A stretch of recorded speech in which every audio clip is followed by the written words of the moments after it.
It's 3 a.m. Your eyes snap open, and you're wide awake. Annoying, right? You just lie there, doing the math, panicking about the sleep you're losing. Here's the thing, though. For most of human history, this exact moment was completely normal. I mean it. People used to sleep twice a night, on purpose. Two separate sleeps, with an hour or two of just being awake, right in the middle. And that perfect 8-hour block we're all chasing? Yeah, that's basically brand new, like 200 years old. And this isn't some random theory. A historian named Roger Ekirch dug it all up. He was researching the history of nighttime, and he kept tripping over the same weird little phrase. First sleep, then later, second sleep, again and again and again. Diaries, court records, medical books. He even found it in Homer. All in all, over 500 mentions. At that point, it's not a fluke. So here's how a normal night actually went. Stick with me, it's kind of amazing. You'd head to bed around 9 or 10, sleep for about 3 hours. That was your first sleep.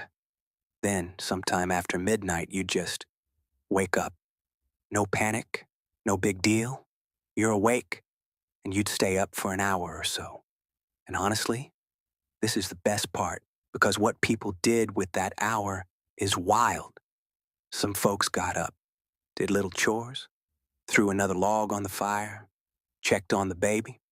Some people literally went and visited the neighbors. At 1 in the morning. Totally normal.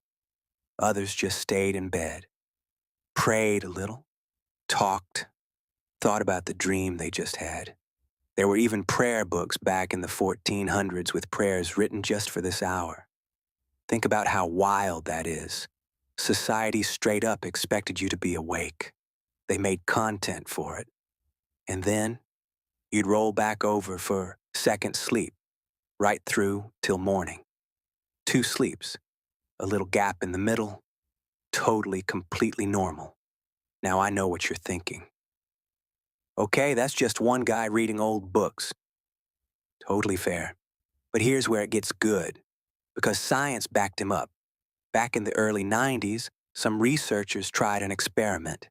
They took a group of men and took away all artificial light at night. Just real darkness for a few weeks. And at first their sleep was a mess, but then something clicked. By week 4, their bodies had drifted into this brand new rhythm all on their own.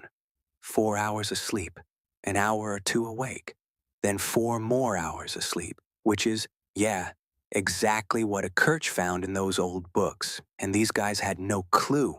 And it's not just a lab thing.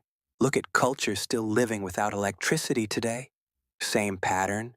The Tiv people in Nigeria, communities in Suriname, same 2 sleeps. So now we've got 3 totally separate clues, all pointing the exact same way. Okay, but real quick, I've got to be straight with you.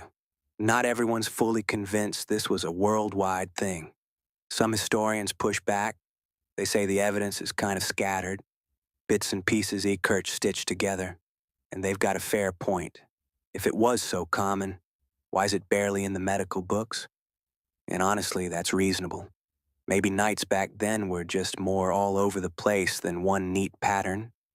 But here's the thing, even the skeptics agree on. The solid 8-hour sleep we treat as sacred today, it's new.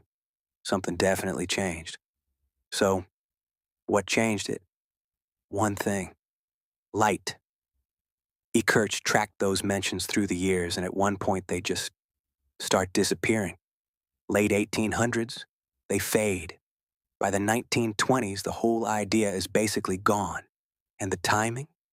Not a coincidence at all. It lines up perfectly with one thing. Light.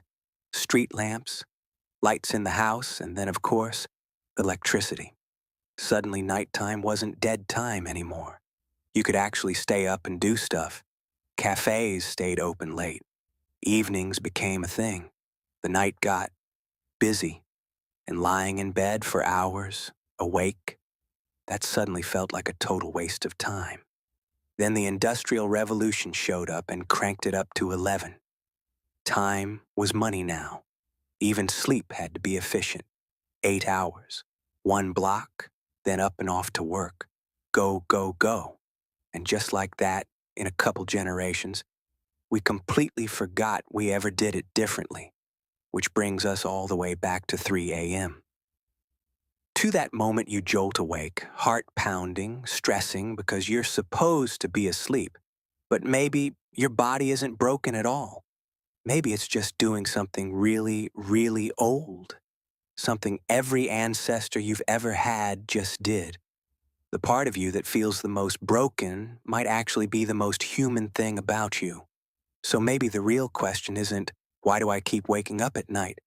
Maybe it's, what did we lose when we stopped?